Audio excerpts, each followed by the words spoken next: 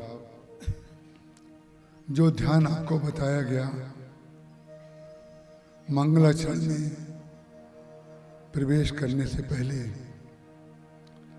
नेत्र मूंद करके उस ध्यान को अपने हृदय में करें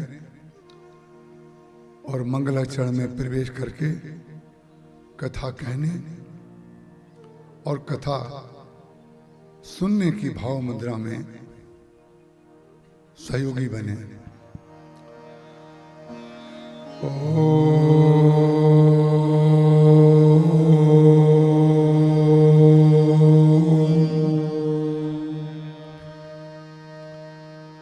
मंगलमूर्तये नमः। गणाधिपतये नमः। शांतं शाश्वतमप्रमेयमनघं निर्वाण शांतिप्रदं ब्रह्मा शंभु फणीन्द्रसेव्यमनिशम् वेदांत वेदं विभुम् रामाख्यं जगदीश्वरं सुरगुरुं माया मनुष्यं हरिं वन्देऽहं करुणाकरं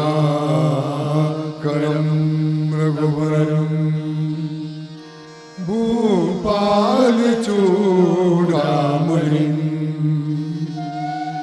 रक्ताम्बोज दलाभिराम नयनं पीताम्बरा लंकृतं श्यामंगं द्विभुजं प्रसन्नवदनं श्रीसीतया शोभितं कारुण्यामृत सागरं प्रियगणैः भ्रात्रादिभिर्भावितं वन्दे विष्णु शिवादिसेव्यमनिशं भक्तिप्रसीदिप्रदम् अतुलितबलधामं हेमशैलावदेहं दनुजवनकृशानं ज्ञानिनामग्रगण्यं सकलगुणनिधानं वानराणामधीशं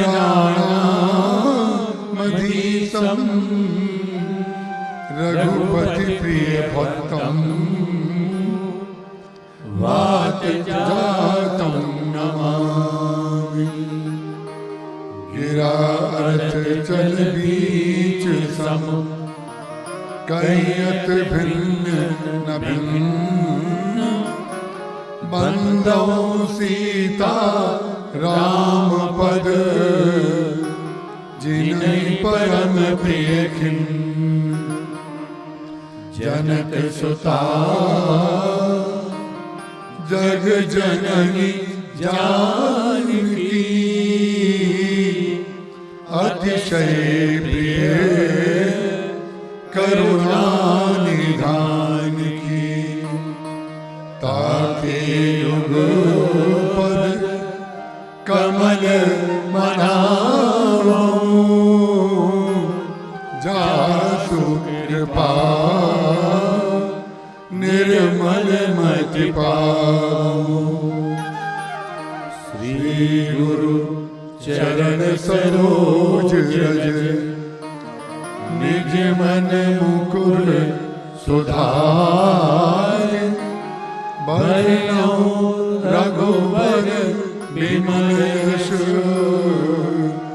जो दायक पदचार हृदय विराजत राम सिय और दास हनुमान ऐसे श्री गुरुदेव को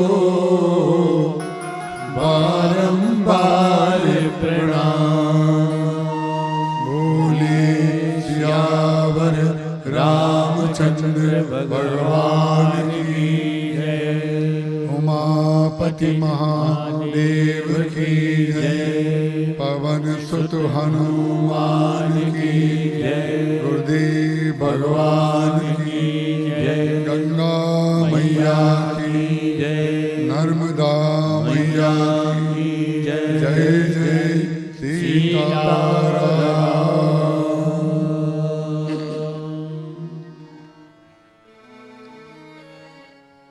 मैं अपनी संपूर्ण श्रद्धा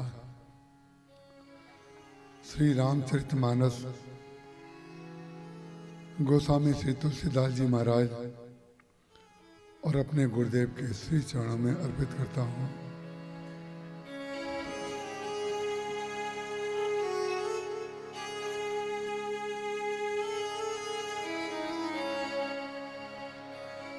राखी राम रुख धर्म व्रतु पराधीन मोहि जान सबके सम्मत सर्वहित करिए प्रेम पहचान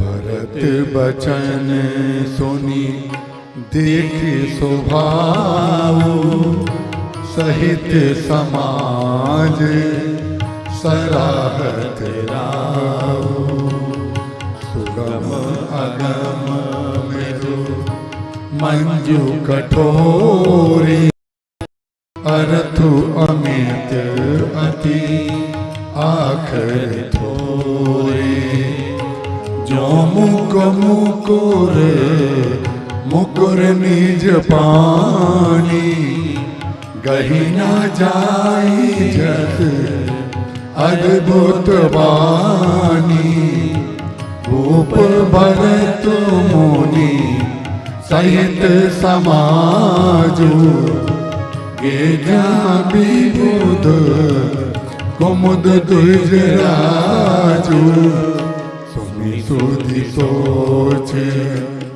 विकल सब लोगा मनहु मीन गण नव जल जोगा देव प्रथम कुल गुरु गति देखी निरखी विदेर विषेखी राम भगति में भरतु निहारे सुर स्वार्थी हरि हारे सबको राम प्रेम में देखा भय अलेख सोच बस लेखा सबको राम प्रेम में देखा भय अलेख सोच बस लेखा राम स्नेह सकोच बस कहे ससोच सुरराज रचहु प्रपंच ही पंच मिली नाही त भयउ अकाज बोलिए सियावर रामचंद्र भगवान की जय।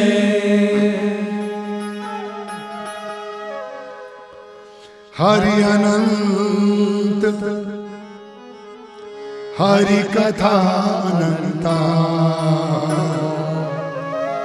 कहीं सुनई बहु विधि सर्व संता राम अनंत अनंत गुण अमित कथा विस्तार सुनी आचरजु न मानी है जिनके विमल विचार जिनके विमल विचार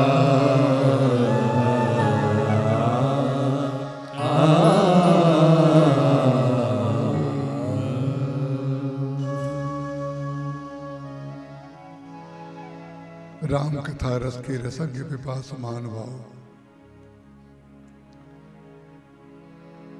भक्तिमती बहनों, जितने श्रोता यहाँ पर भगवान की कथा सुनने की भावना से पधारे हैं, सबके चरणों में मैं प्रणाम करता हूँ और कथा की द्वितीय संध्या में आप सबका मैं स्वागत करता हूँ। श्री भरत जी महाराज की जो वाणी है, गोस्वामी तुलसीदास जी महाराज उसका यत्किंचित वर्णन करते हुए कहते हैं, जो मुख मुकुर मुकुर निज पानी गही न जाई अस अद्भुत बानी सुगम अगम मृदु मंजु कठोरे अर्थ अमित अरु आखर थोरे। जो मुख मुकुर मुकुर निज पानी गही न जाई अस अद्भुत बानी का तात्पर्य यह है कि आप किसी शीशे के सामने खड़े हो जाएं और आपको अपनी आकृति उसमें दिखाई दे रही हो और आप उस शीशे में अपनी आकृति को पकड़ना चाहें अगर,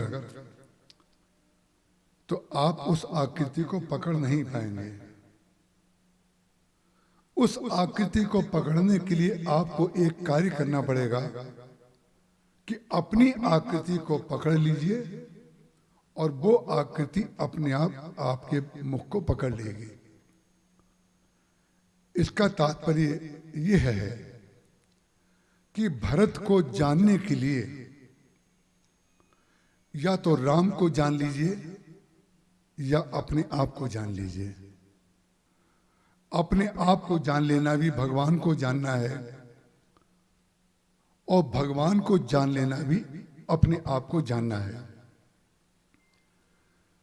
जिन लोगों को भरत जी की वाणी कठोर लगती है, वे वो लोग हैं जिन्होंने न तो अपने आप को जाना है, न श्री राम को जाना है, और जिनको उनकी वाणी बड़ी सुगम लगती है, उन्होंने श्री राम को अपने हृदय को के सिंहासन पर स्थापित कर लिया है। जिसके हृदय में भगवान विराजमान होते हैं, उसके हृदय में भक्त के भाव और भक्त के कार्य की व्याख्याएं कभी विकृत नहीं होती हैं। भगवान का भक्त जो करे और भगवान जो करें उसकी सूक्ष्म इच्छा करना, ये हमारा स्वार्थ भी है, ये हमारा परमार्थ भी है।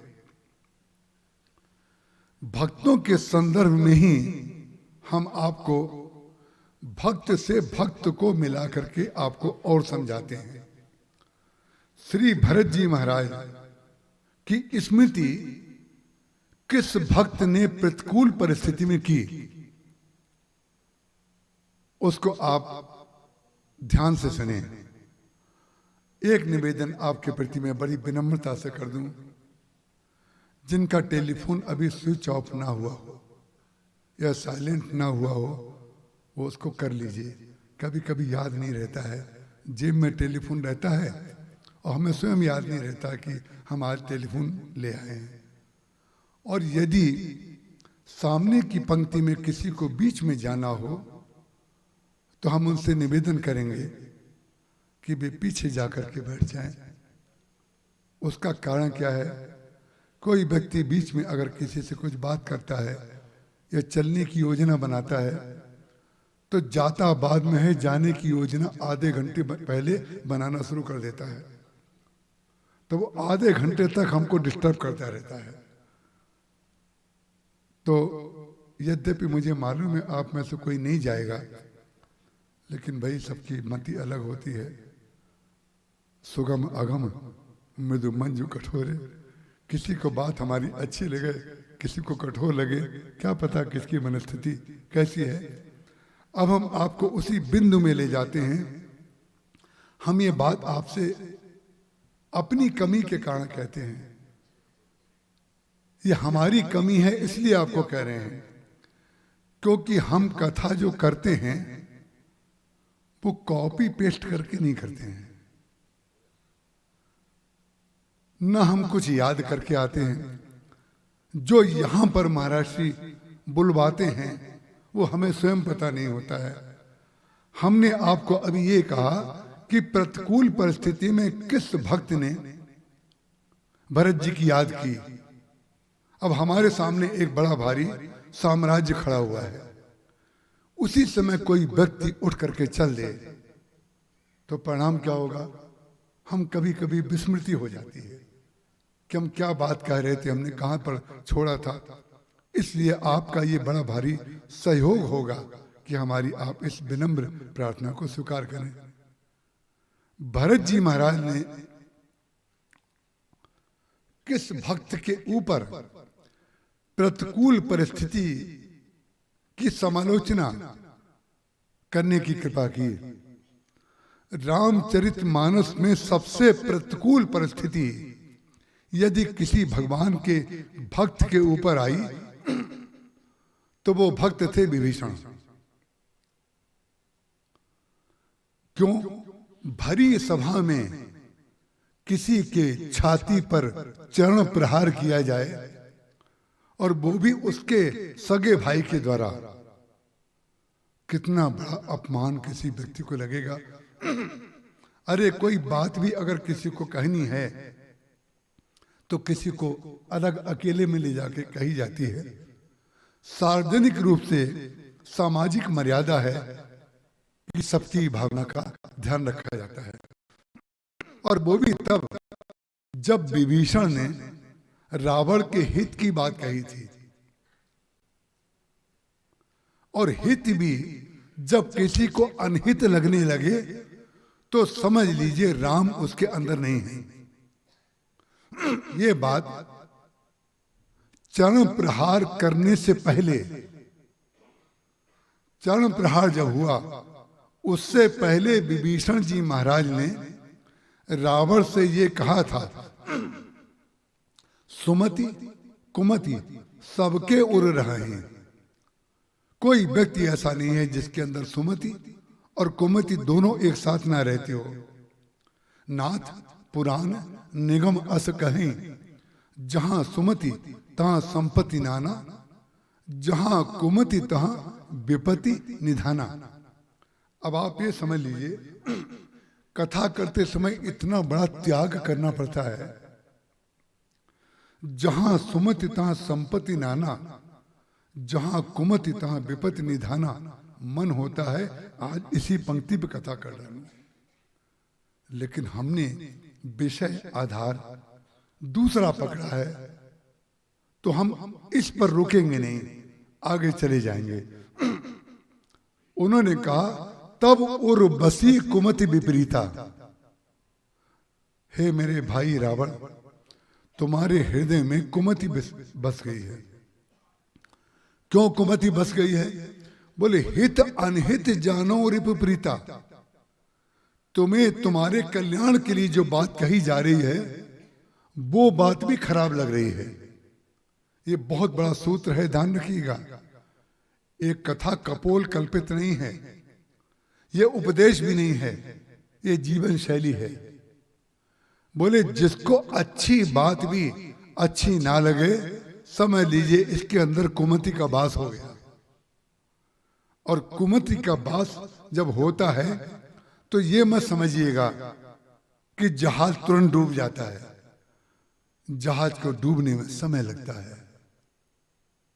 जहाज को डूबने से बचाया जा सकता है, लेकिन आप अगर और हम ये समझें कि हम जो समझ रहे हैं वो सबसे श्रेष्ठ है, कोई आपकी अनुचित मान्यता पर प्रहार करने वाला मिल जाए तो भगवान की कृपा साक्षात उसमें देख लीजिएगा।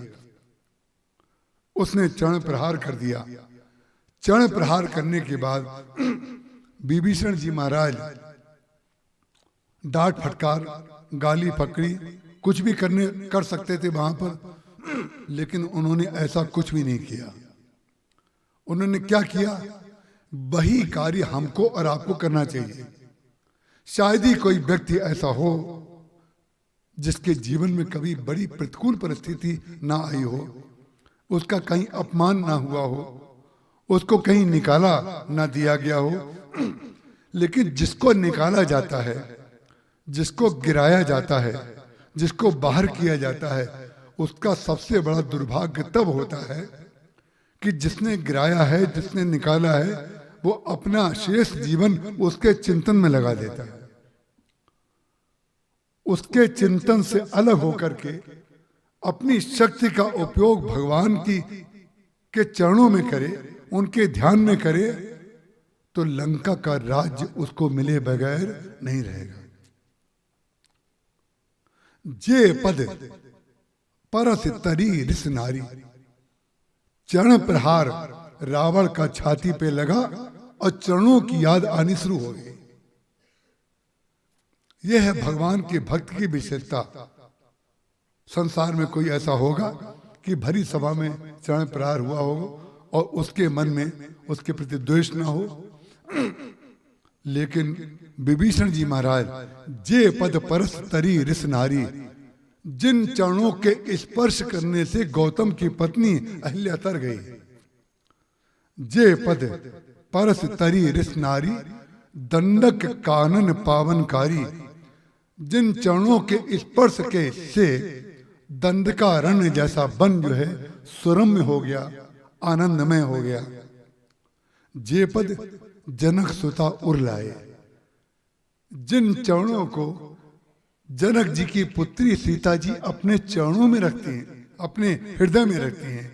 जे पद जनक सुता उर लाए, कपट कुरंग संग धर धाये, जिन चरणों का सीता जी उन चरणों का ध्यान रखती हैं जो चरण कपट मृग मारीच के पीछे सीता जी की इच्छा पूर्ति के लिए भगवान लेकर के दौड़े थे।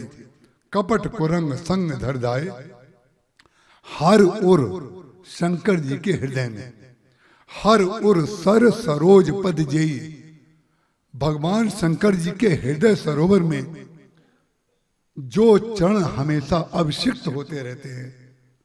हर उर सर सरोज पद जेही, और अहो भाग्य मैं देखियो ते ही मेरा परम सौभाग्य है।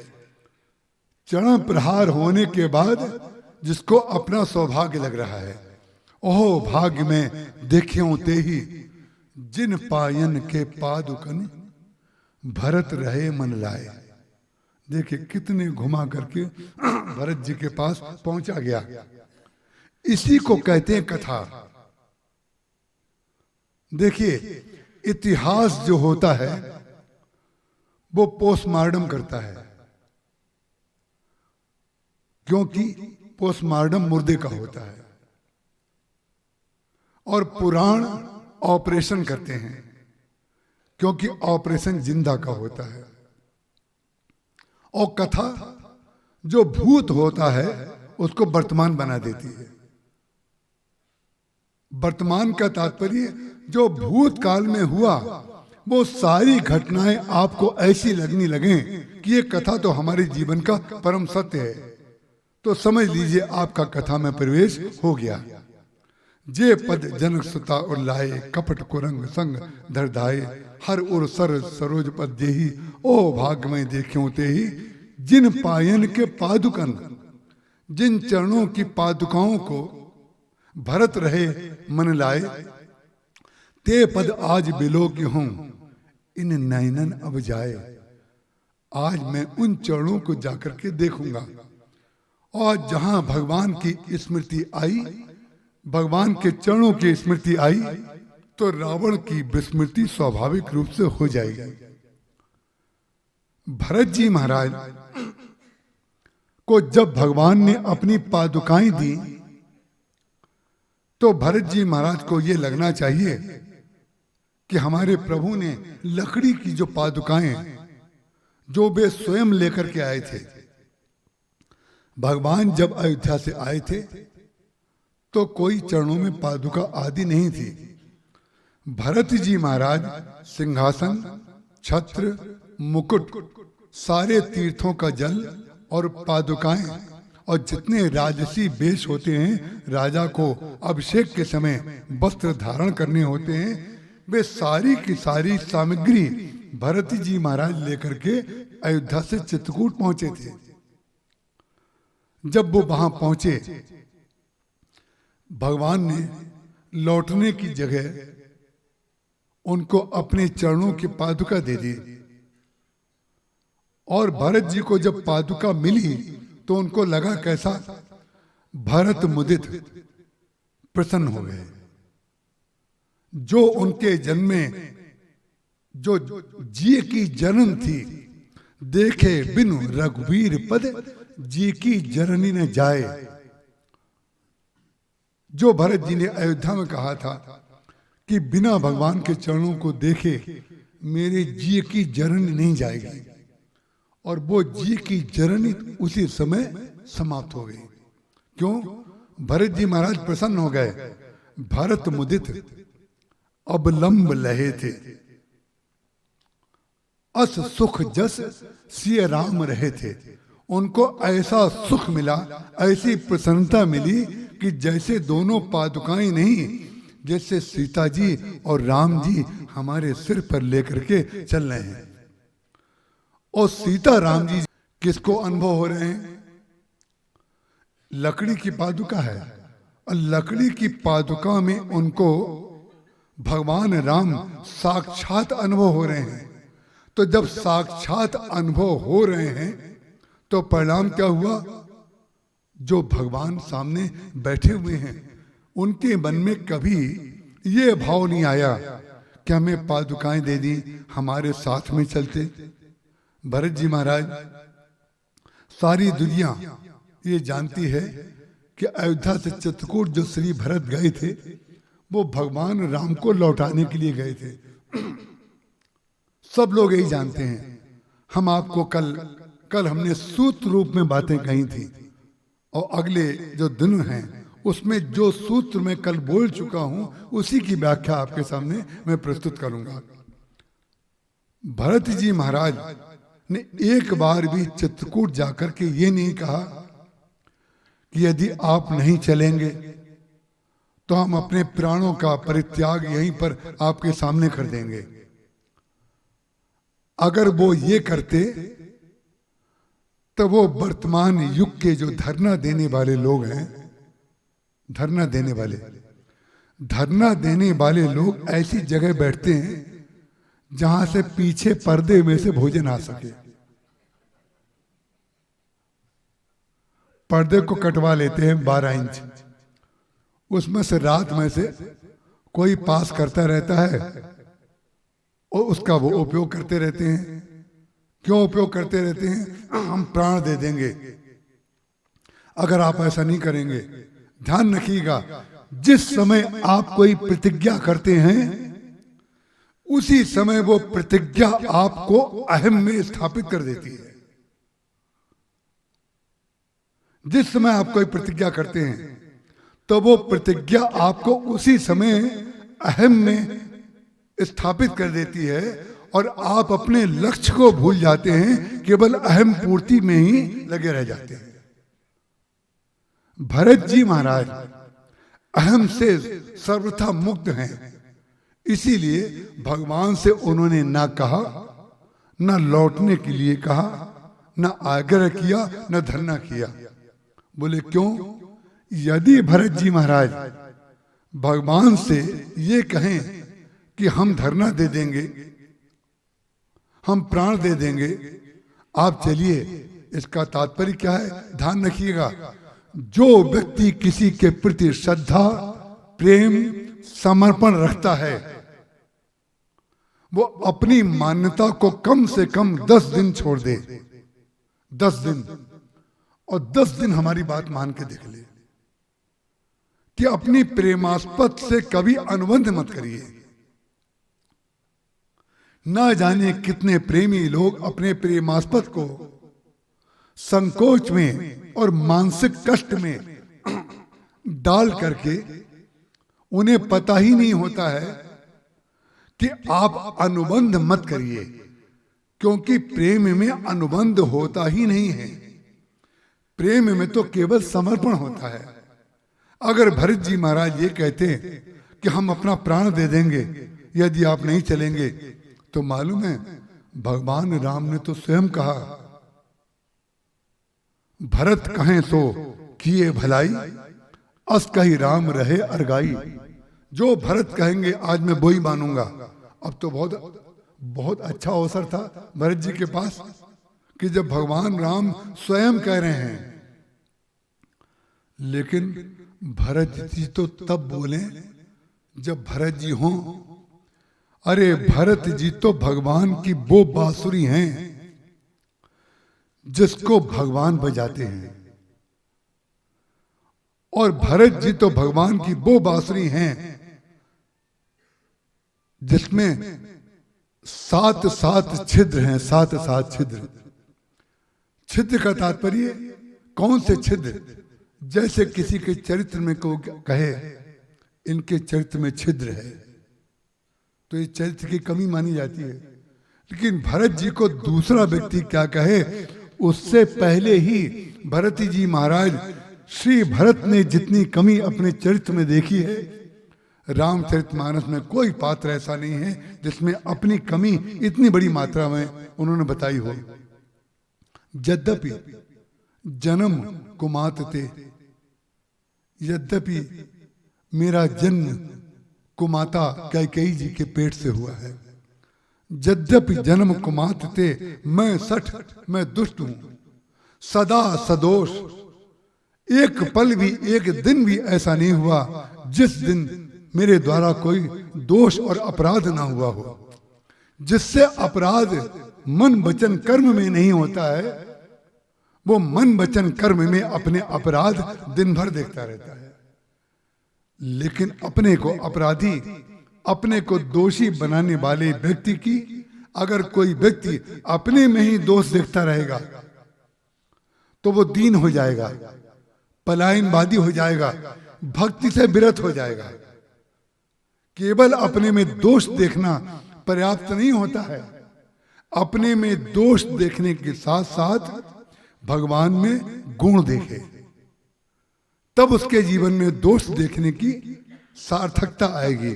अपने में दोष देखे माने अपने में अपूर्णता देखे और भगवान में पूर्णता देखे, तब उसका जीवन धन्य हो जाएगा, अहम शून्य हो जाएगा वो व्यक्ति। यद्यपि जन्म कुमाते मैं सठ सदा सदोष, लेकिन आपने जान न त्यागी है। बस यही है भरोसा महाराज। रामचरितमानस का सबसे बड़ा शब्द जो है भरोसा और निज। निज दास जो रघुवंश भूषण, कबो मम सुमिरन कियो।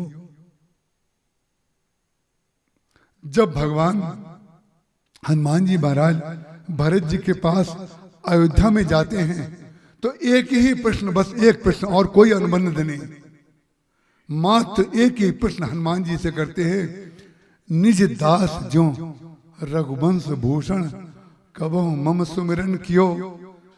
हे हनुमान जी, आप कृपा करके मुझे बताइए, आपके प्रभु, हमारे प्रभु राम जी ने कभी अपना दास मान करके मेरी कभी चर्चा की? अपने मुंह से कहना नहीं चाहिए। मैंने इस बात को बड़े विस्तार से, जो हनुमत स्तवन पुस्तक लिखी है उसमें इसका मैंने बड़ा भारी विस्तार किया कि हनुमान जी महाराज किस तरीके से भगवान भरत जी को उत्तर दे रहे हैं उनके प्रश्न का। निज दास जो रघुवंश भूषण कबो मम सुमिरन कियो, क्या कभी उन्होंने अपना दास कह करके मुझे पुकारा? कभी आपके सामने आप बताइए मेरी चर्चा उन्होंने अकेले में कभी आपसे की? हनुमान जी महाराज ने भरत जी के चरण पकड़ लिए और चरण पकड़ करके कहा कि प्रभु, मैंने तो आपकी स्मृति के अतिरिक्त और किसी की स्मृति करते कभी भगवान को देखा ही नहीं। अब आप जरा देखिए, हनुमान जी महाराज भगवान से कह रहे हैं कि आपकी स्मृति के अतिरिक्त वो किसी की स्मृति नहीं करते हैं, और वही हनुमान जी महाराज सीता जी से कहते हैं, सीता जी से कहते हैं कि आप मां बुरा मत मानिएगा, तुमते प्रेम राम के दूना। आप जितना प्रेम श्री राम से करती हैं, आपसे दुगना प्रेम भगवान राम आपसे करते हैं। उसका कारण क्या है?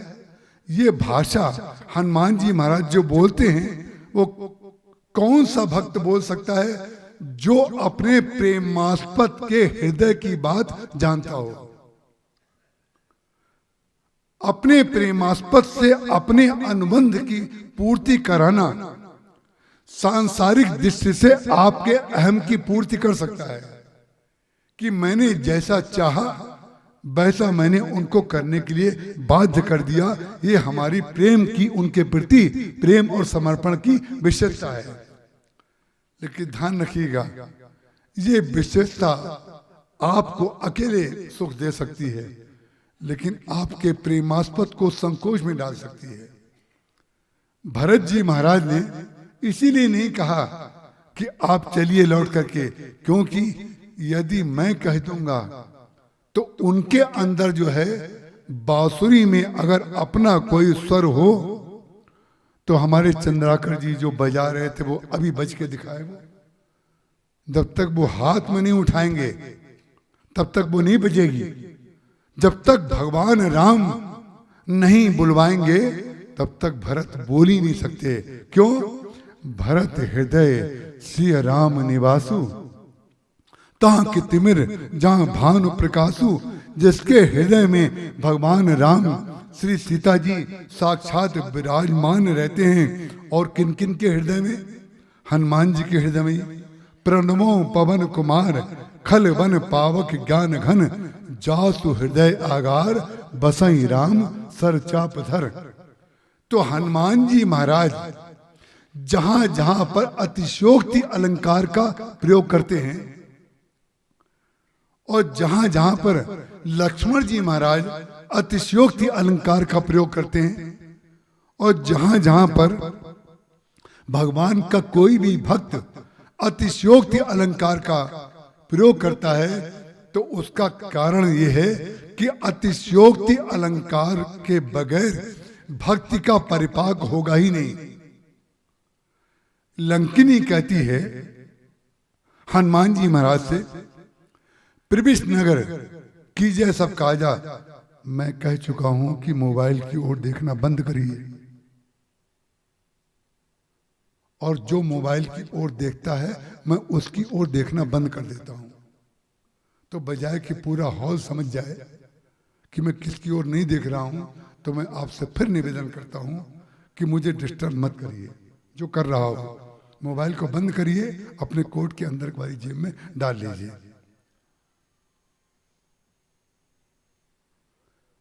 तो अब देखिए होता क्या है, जो बात कही जा रही है, आप तो इतना महत्वपूर्ण वस्तु को लिए लिए साथ में चल रहे हैं, लेकिन जो प्रसंग चल रहा है, जो तादात्म्य लोगों का बना हुआ है, उसमें आप बाधा करने के लिए आए हैं, आप सुनने नहीं आए हैं।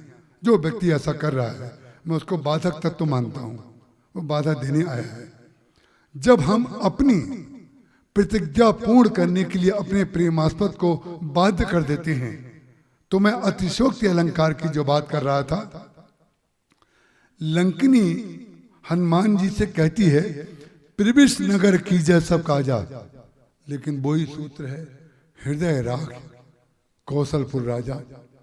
बोले लंका में तुम प्रवेश तो करो, लेकिन भगवान राम को हृदय में धारण करके करना। ये भगवान राम को हृदय में धारण करके चलने वाली बात ये सर्वोच्च कोटि की बात है। और फिर आगे वो क्या कहती है, प्रविश नगर कीजिए सब काजा, हृदय राग कौशलपुर राजा। फिर उसने प्रमाण दिया, और इसको साहित्यकार कहेगा अतिशयोक्ति अलंकार, लेकिन भक्त कहेगा ये भक्ति का परिपाक है और परम सत्य है। प्रविश नगर कीजिए सब काजा, हृदय राग कौशलपुर राजा। बोले कैसे, गरल सुधा। जो व्यक्ति भगवान को अपने हृदय में धारण करता है उसको मालूम है क्या क्या प्राप्ति होती है। उसके जीवन में गरल सुधा, उसके जीवन में जो विष होता है वो अमृत में बदल जाता है। गरल सुधा रिपु करई मिताई, जो उसका दुश्मन होता है वो धीरे से एक दिन अकेले में सॉरी कहने आ जाता है और उसको हृदय से लगाने की इच्छा रखता है। एक बार करके तो देखिए आप। गरल सुधा रिपु करई मिताई, गोपद सिंधु अनल सितलाई। गाय जब कच्ची जमीन पर चलती है तो जिस कोमल जमीन पर वो चलती है उस गाय के खुर से जितना बड़ा गड्ढा बनता है, वो भगवान का भक्त जिसके हृदय में भगवान है वो समुद्र को ऐसे पार कर लेता है जैसे गाय के खुर से बने हुए गड्ढे को पार करने में उसको कोई प्रयोजन नहीं करना पड़ता और उसको कोई अहम भी नहीं होता है हमने कितना बड़ा कार्य कर लिया। गरल सुधा रिपु करई मिताई, गोपद सिंधु अनल सितलाई। गरुड़ सुमेरु रेणु समताही।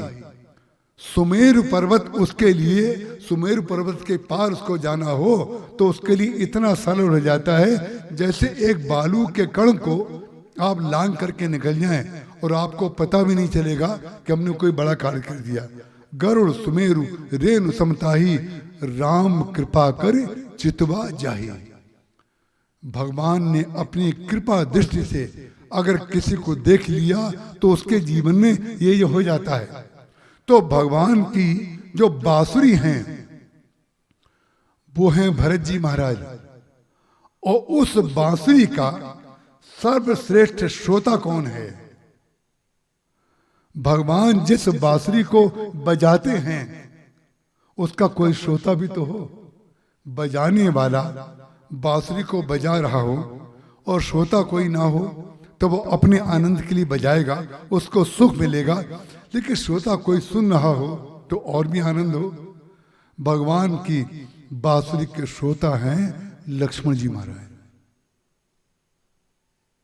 जो भगवान की बांसुरी का स्वर का बिल्कुल ठीक ठीक अर्थ समझते हैं। यही लक्ष्मण जी महाराज और यही केवट दो भगवान के प्रेमी हैं। और भरत जी महाराज अपना दोष स्वयं बताते हैं, यद्यपि जन्म कुमात ते मैं सठ सदा सदोष। ये भक्त के जीवन में आता है। भरत जी महाराज सारी सेना को, गुरुदेव को, गुरु माता को, मंत्रियों को और प्रजा को लेकर के प्रभु के पास चित्रकूट जा रहे हैं, लेकिन प्रेम का एक स्वरूप है भरत, प्रेम का एक स्वरूप है लक्ष्मण और प्रेम का एक स्वरूप है केवट। तो जब प्रेमाधिक्य होता है किसी के प्रति, आपने अनुभव किया होगा, आपको अगर अपने नाती या अपने बच्चे के साथ बहुत प्रेम है तो बच्चा जब बाहर जाता है पढ़ने के लिए या किसी काम करने के लिए, भले ही बच्चा बड़ा हो गया हो और बहुत योग्य हो गया हो, बहुत सामर्थ्यवान हो, तीनों सेनाओं का अध्यक्ष भी जिस माँ का बेटा होगा, ध्यान रखिएगा, अध्यक्ष होगा जाकर के वो अपने कार्यालय में, लेकिन माँ के पास से जब गुजरेगा तो माँ उसका हाथ पकड़ के कहेगी, बेटा संभाल के जाना, तुमने कुछ खा लिया ना, लौट के सुरक्षित आना। उसको अपने बेटी की योग्यता नहीं दिखाई देती है, उसको उसमें केवल अपना बेटा दिखाई देता है और उसकी सुरक्षा और उसकी भावना की पूर्ति दिखाई देती है कि मेरे बेटे को कोई कष्ट ना हो। तो लक्ष्मण जी और केवट का भगवान के प्रति इतना प्रेम है, इतना प्रेमाधिक्य है कि उनको भरत के अंदर भी दोष दिखाई देता है। क्या दोष दिखाई देता है? केवट का कोई दोष नहीं। उसका कारण क्या है? जब उसे पता चला कि भरत जी महाराज सेना लेकर के आ रहे हैं, तो बेचारा केवट जो था वो यही जानता था कि सेना का उपयोग तो केवल आक्रमण करने के लिए होता है।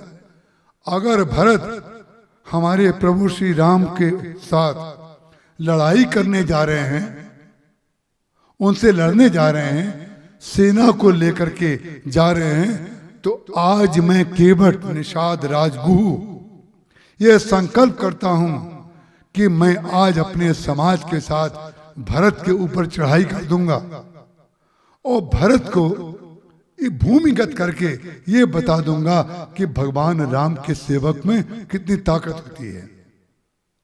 भगवान राम के सेवक के नाम की दुहाई दे करके जब केवट आगे बढ़ता है, तो उस समय श्री भरत के हृदय को इतना संतोष होता है कि हमसे भी बड़ा कोई भगवान का भक्त है।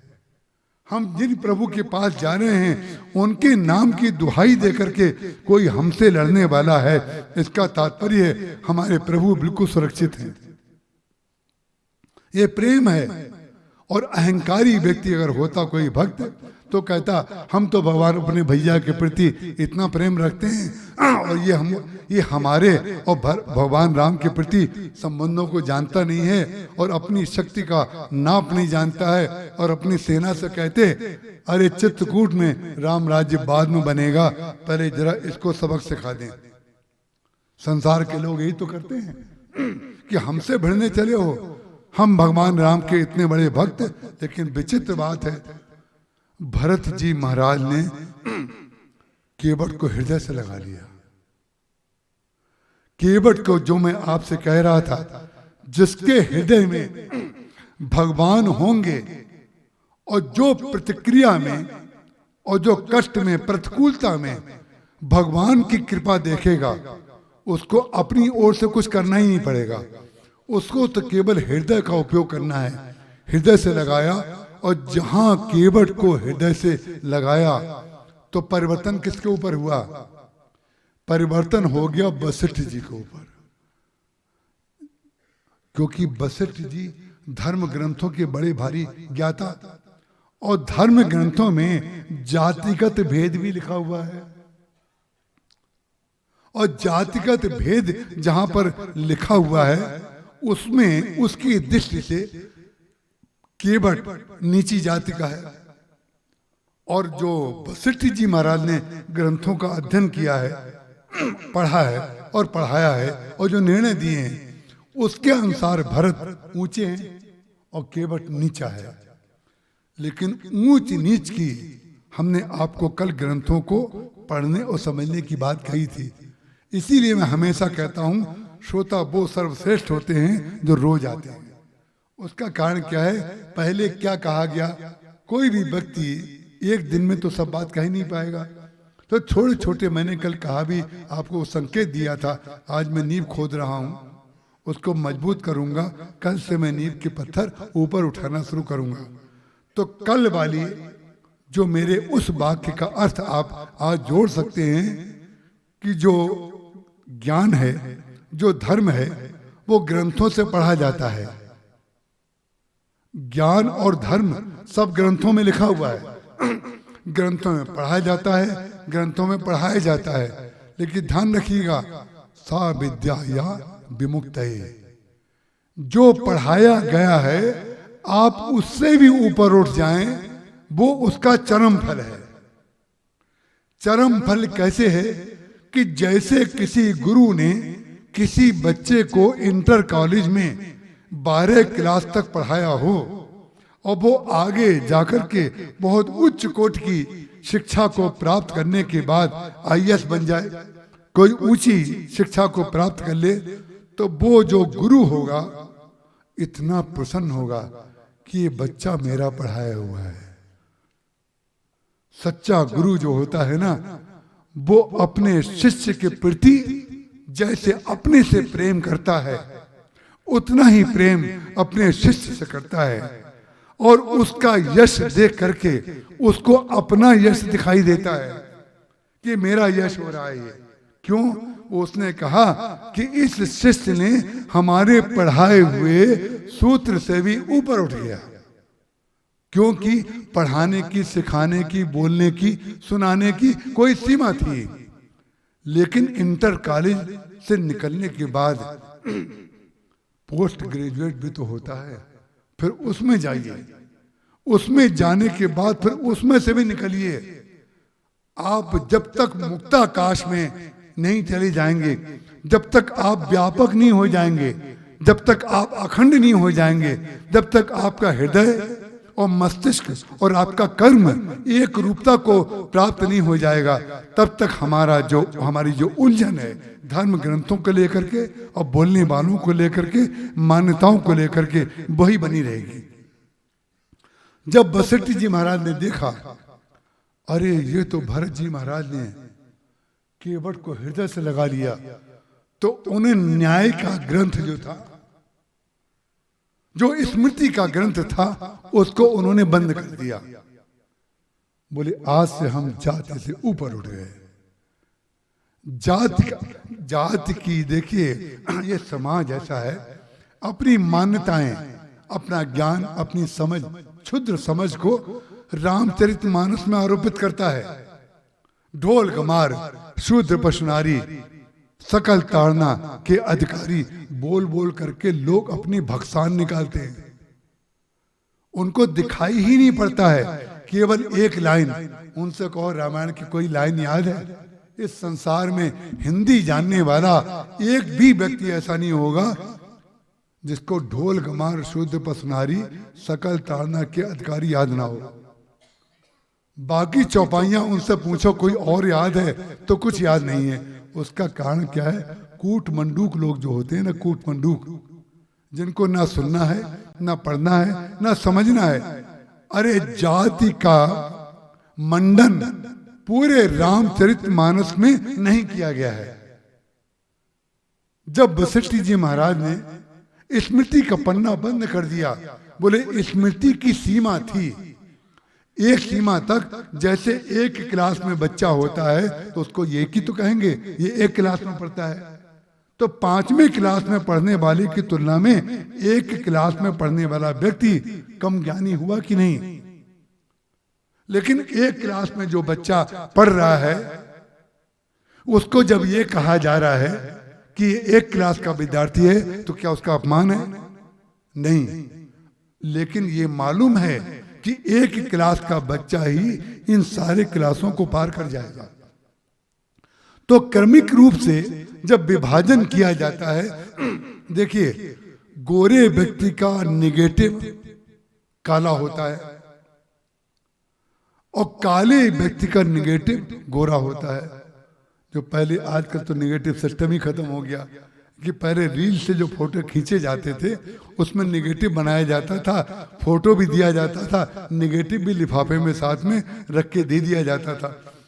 तो विचित्र बात है, आपने एक अनुभव किया होगा, फोटो जब लिफाफे में दिया जाता था तो उसी समय जिसका फोटो होता था वो निकाल के देखता था, और निकाल के जब देखता था तो कभी कभी तो कुछ लोगों को मैंने देखा है फोटोग्राफर से भिड़ जाते थे।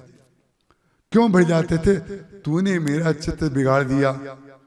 तो फोटोग्राफर चुप हो जाता था कि इनके सामने चुप हो जाना ही अच्छा है, क्योंकि ये कैसे कहे जैसा आपका चेहरा है हमने वैसा बना दिया।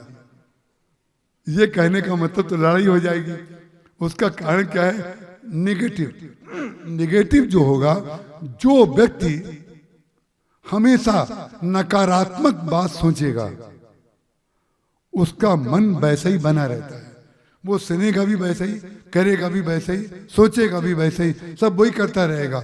और जिसके अंदर सकारात्मकता भरी पड़ी है उसके मन में नकारात्मकता आएगी नहीं।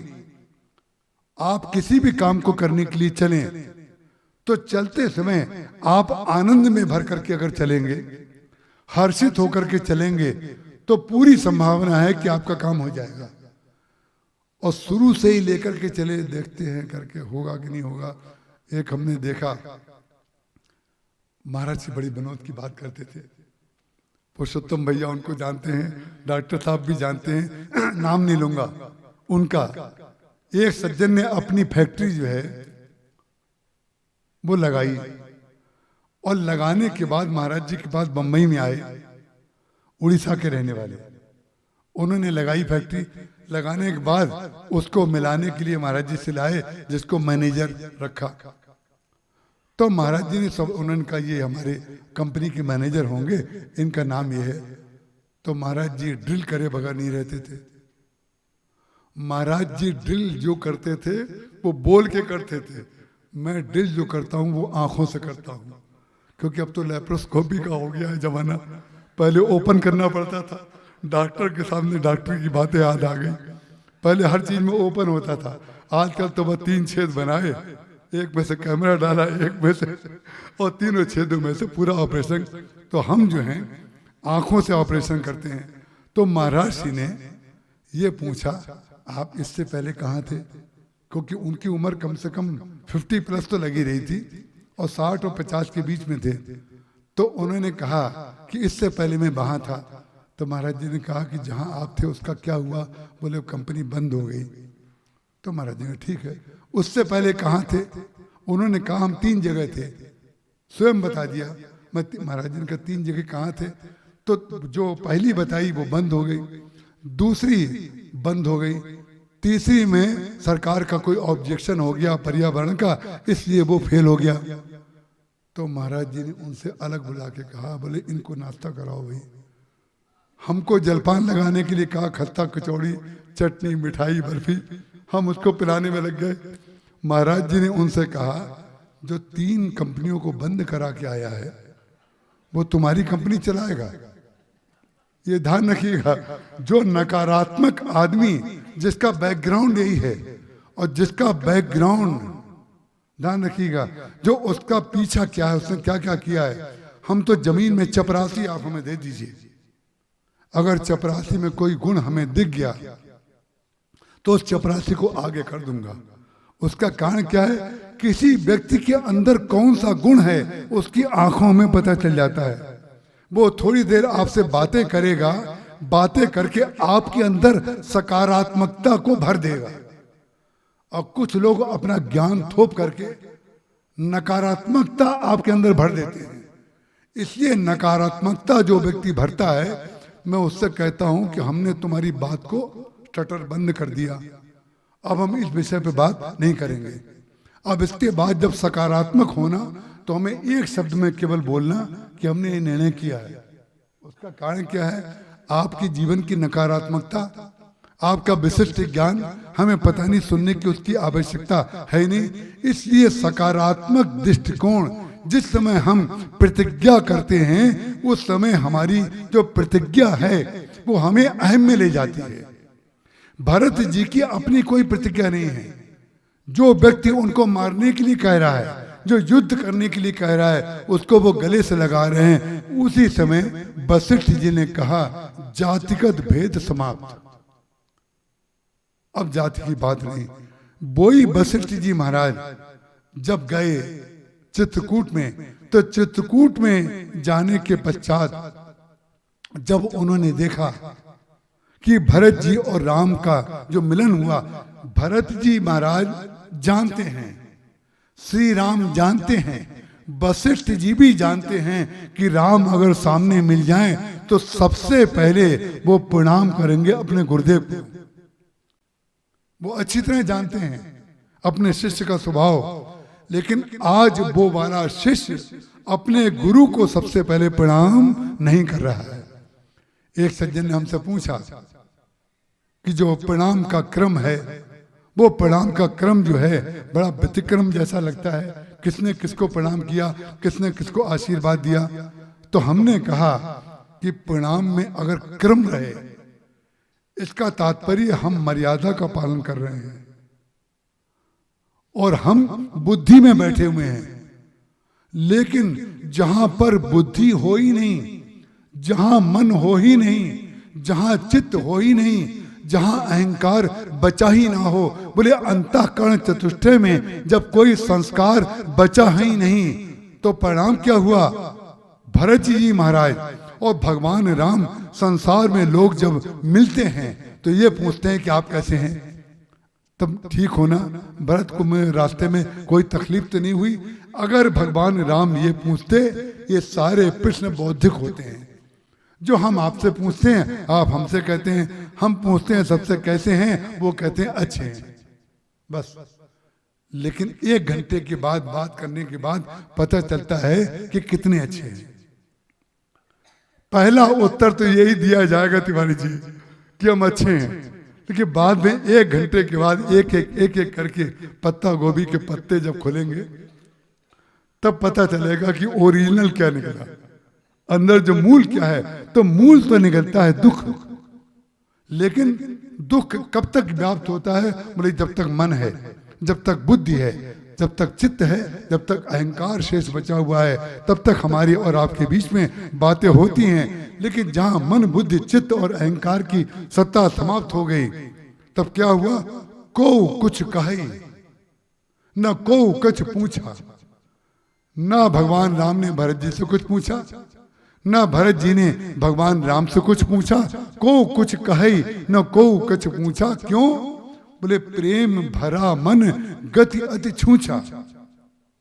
बोले प्रेम में दोनों का मन भरा हुआ है, प्रेम में भरा हुआ है तो आवाज नहीं कर रहा है। अब आपको जीवन से घटा के देखिए, मन मगन भया तो को बोले, कल बोला गया ना आपके सामने। घड़ा आप गंगा जी में, हम तो गंगा जी के किनारे रहते हैं।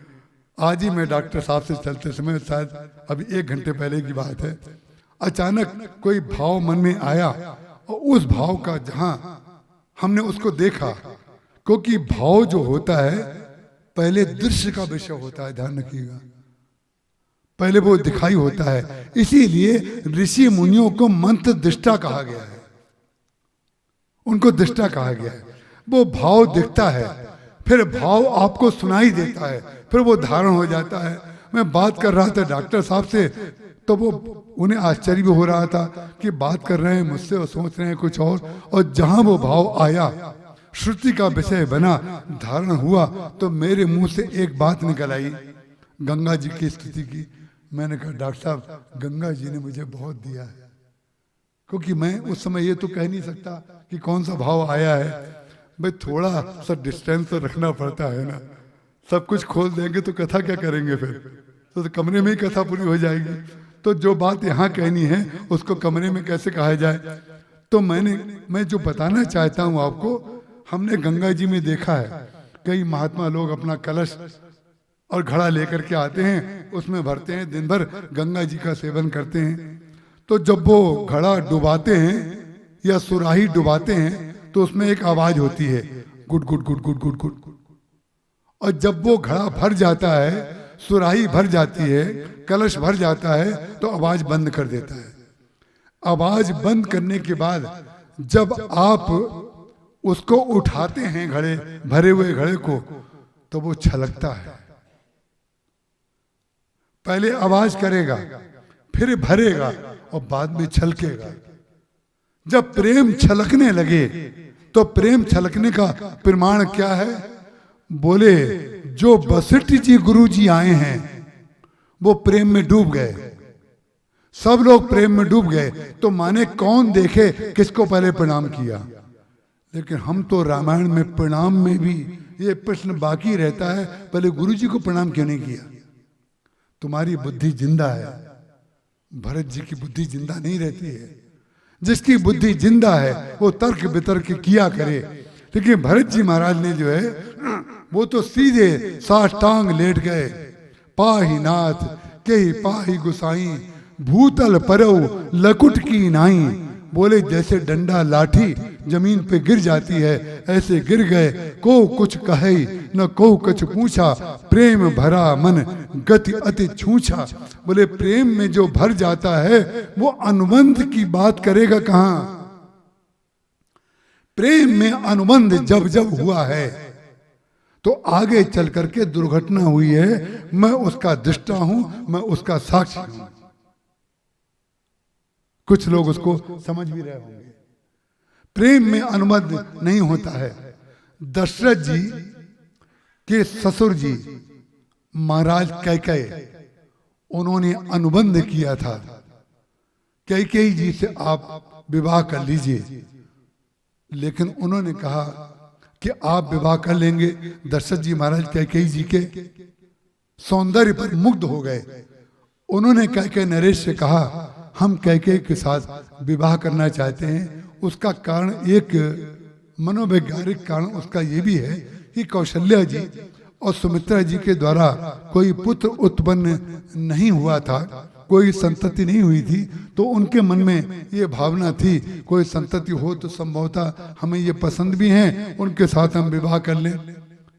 वो सीधे कैकेयी नरेश यदि समर्पित कर देते उनको तो वनवास नहीं होता। जहां प्रेम में अनुबंध जोड़ा जाएगा तो भले ही आप थोड़े दिन तक अपने आप को श्रेष्ठ या श्रेष्ठतम सिद्ध करने की चेष्टा करें या दिखाने की चेष्टा करें, लेकिन किसी एक दिन आकर के जो कैकेयी नरेश ने कहा दशरथ जी को कि हमारी पुत्री से हम विवाह तो आपको कर देंगे, लेकिन आपको एक वचन देना पड़ेगा। बोले क्या वचन? उन्होंने कहा हमारी पुत्री के गर्भ से अगर कोई संतति होगी तो आप अयोध्या का राज्य उसको देंगे, दूसरे को नहीं देंगे। दशरथ जी महाराज ने सोचा कि निश्चित रूप से दूसरी दो हमारी जो रानियां हैं उनसे कोई संतति हुई नहीं है, तो हमें ये बात को स्वीकार कर लेने में क्या हर्ज है। बस उसका कारण क्या है? स्वीकार किया जा रहा था अनुबंध, और कारण जो बता रहा था चित्त उनका वो बता रहा था वो भौतिक कारण। लेकिन जब भगवान अवतार लेते हैं तो भौतिक कारण तो कुछ बचता नहीं है। इसलिए जो व्यक्ति आपसे प्रेम करता है वो आपसे जब अनुबंध करे तो आप अपने विवेक को एक बार सावधान जरूर कर दीजिए, और सावधान करते भी हैं, ऐसा नहीं है, सावधान करते हैं, लेकिन सांसारिक व्यामोह ऐसा होता है कि अच्छे से अच्छा व्यक्ति वो गलती करे बगैर नहीं रहता है। अंत में जाकर के क्या हुआ आप अच्छी तरह जानते हैं। वही महाभारत में हुआ। भीष्म पितामह के पिताजी शांतनु, उनका विवाह एक बार गंगा जी से हो चुका है। आप सब लोग जानते हैं उसका, क्योंकि आपने सुना भी होगा, पढ़ा भी होगा, महाभारत में देखा भी होगा। लेकिन बाद में जब सत्यवती के सौंदर्य के प्रति वो आसक्त हुए, जब आखेट करने जंगल में गए, नदी के किनारे गए और सत्यवती को जब देखा तो उनको लगा इसका कोई विकल्प नहीं है। परिणाम क्या हुआ? जो शांतनु थे वो बिल्कुल विमोहित हो गए सत्यवती के प्रेम पर, और उन्होंने विवाह का निवेदन किया। सत्यवती ने कहा आप हमारे पिताजी से बात कर लीजिए, हमें कोई आपत्ति नहीं है। पिताजी जो सत्यवती के थे उन्होंने वही अनुबंध लगा दिया। उन्होंने कहा कि आपका तो पुत्र है। बोले हाँ, देवव्रत, जो आगे चल के भीष्म पितामह बने वही देवव्रत थे उस समय, क्योंकि उन्होंने उस समय तक प्रतिज्ञा नहीं की थी। जो उन्होंने प्रतिज्ञा की उस प्रतिज्ञा ने उनको भीष्म तो बना दिया, लेकिन साथ में महाभारत भी करा दिया। इसलिए माता पिता की आज्ञा, गुरुदेव की आज्ञा, बड़े लोगों की आज्ञा के नाम पर अपने विवेक को सुला मत दीजिए। अपने विवेक को जगाए इसलिए रखना चाहिए कि जो आज्ञा दी जा रही है पहले ये सोच लीजिए आज्ञा देने वाला इस समय किसी अपने पूर्व संस्कार के वशीभूत तो नहीं है। परिणाम क्या हुआ? उन्होंने शांतनु ने कहा, बहुत प्रेम करते थे देवव्रत से, उन्होंने कहा ऐसा तो नहीं होगा, तो मना तो कर दिया, बुद्धि ने मना कर दिया, लेकिन चित्त में संस्कार बचा रह गया। बुद्धि से जितने हम काम करते हैं वो थोड़ी देर तक तो बड़े अच्छे लगते हैं, लेकिन चित्त में जो संस्कार हमारे व्याप्त होते हैं वो आगे चल करके निकलते हैं। जैसे बीज जो है वो वृक्ष को जन्म देता है, जैसे नारद जी के अंदर वासना एक बार भगवान की इच्छा से आ गई थी, तो भगवान ने उस इच्छा के अंकुर को इसलिए तोड़ दिया, खंडित कर दिया। क्यों कर दिया खंडित? बोले उर अंकरो गर्भ तरु भारी, अवश्य तो मैं डारियों उखारी। बोले जो तुम्हारे अंदर गर्भ का अंकुर पैदा हो गया है, उर अंकुरो गर्भ तरु भारी, अभी अंकुरित हुआ है तो तरु और इतने बड़े वृक्ष की बात वो क्यों कह रहे हैं? इसको साहित्य को समझे बगैर, तुलसीदास जी महाराज की आत्मा में प्रवेश किए बगैर हम इसको समझ ही नहीं सकते कभी। भगवान कह रहे हैं कि मेरे भक्त के अंदर, खूब ध्यान से सुनिएगा, भगवान के भक्त के अंदर भी वासना आती है और संसारी व्यक्ति के अंदर भी वासना आती है। तो भगवान के भक्त के अंदर जब वासना आई, जब पतन जहां जहां पर आया, उस समय गोस्वामी तुलसीदास जी महाराज ने वहां पर माया शब्द का प्रयोग किया कि भगवान की माया से ऐसा हो गया। लेकिन राक्षसों के अंदर जब चरित्र में स्खलन आया तो गोस्वामी तुलसीदास जी महाराज ने एक बार भी भगवान की माया शब्द का उच्चारण और लेखन नहीं किया। पूरे रामायण को आप पढ़ डालिए। अब यहां पर भगवान कह रहे हैं उर अंकुरौ गर्भ तरु भारी। बोले हमारे भक्त के अंदर वासना का अंकुर पैदा हो गया। बोले जो अंकुर पैदा हुआ है, बोले तुरस्त तुम्हें डारियों उपारी, मैं उसको उखाड़ दूंगा। ये गर्भ तरु है, ये बहुत बड़ा वृक्ष है। बोले अभिमान का अंकुर ऐसा होता है, वो तरु बने बगैर रहता ही नहीं है। अगर अहंकार एक बार जीवन में आ जाए तो वो अहंकार जो होता है विद्या में, कार्य में, संबंध में, व्यवहार में, वाणी में, वो आपके आए बगैर रहेगा ही नहीं। तो भगवान ने कहा उर अंकर्यो गर्भ तरु भारी, तुरस्त में डारियों उपारी। मैं इसको जो आगे चल करके बड़ा वृक्ष बनने वाला है, उस वृक्ष को उखाड़ करके फेंक देता हूं। उस वृक्ष को उखाड़ करके भगवान ने वास्तव में फेंक दिया। और कैसे फेंक दिया? भगवान ने, नारद जी ने कहा था, बोले जय विद नाथ होई हित मोरा, करो सो बेग दास में तोरा। अब इस समय नारद जी की बात और भरत जी की बात बिल्कुल एक जैसी है। जय विदनाथ होय हित मोरा, करो सुबेग दास में तोरा। और भरत जी भी कहते हैं जय विधि प्रभु प्रसन्न मन होई, करुणा सागर कीजिए सोई। और विचित्र बात है, भगवान ने भरत जी के भी मन की बात नहीं की। देखिए इसमें तो कोई संदेह नहीं कि भरत जी महाराज के साथ अगर भगवान चले जाते तो उनको कितनी प्रसन्नता होती। वो अलग बात है, अद्वैतवाद के रूप में भगवान राम में और भरत जी के प्रेम में कोई अंतर नहीं है। लेकिन भगवान जो उनकी इच्छा थी, भगवान की इच्छा में अपनी इच्छा मान करके, उनकी प्रसन्नता मान करके भरत जी को अच्छा लगा। वो एक भरत जी की श्रेष्ठता है। भगवान की बांसुरी है वो जो चाहेंगे वही होगा। लेकिन विचित्र बात है, इच्छा तो दोनों की पूरी नहीं हुई। लेकिन नारद जी की इच्छा पूर्ति करने में उन्होंने कहा तुम्हारी परम इच्छा पूरी कर देंगे। नारद जी से भगवान ने कहा कि तुम एक बात जानते हो, कुपथ माग रुज व्याकुल रोगी, वैद्य न देह सुनो मुनि जोगी, ए विधि हित तुम्हार में ठहरो। मैं इस तरीके से तुम्हारा हित करूंगा। बोले किस तरीके से हित करेंगे? बोले जैसे रोगी वैद्य से कुपथ मांगे तो हितैषी वैद्य और डॉक्टर कभी अपने रोगी को कुपथ नहीं देता है। मैं इस तरीके से तुम्हारा हित करूंगा। बिल्कुल स्पष्ट भगवान ने कह दिया। उन्होंने कहा था आपन रूप दो मुनि मोहि, आप कृपा करके अपना रूप दे दीजिए। अब देखिए यही भक्त में और राक्षस में अंतर होता है। भक्त वासना की पूर्ति भी अगर चाहता है तो उसकी विजय कहां पर होती है? जैसे कोई बच्चा अपनी मां से कुछ मांगे और जैसे कोई बच्चा बाजार में खरीद ले, दोनों में कितना अंतर है? मां से मांगेगा तो मां देगी तो, लेकिन ऐसे रूप में देगी जिससे उसकी हानि नहीं होगी, अकल्याण नहीं होगा। और बाजार से खरीद लेगा अपने अहंकार के वशीभूत होकर के, जो इच्छा है उसकी पूर्ति के लिए अगर बाजार से अपनी वासना की पूर्ति कर लेगा तो फिर उस समय मां तो साथ नहीं दे पाएगी।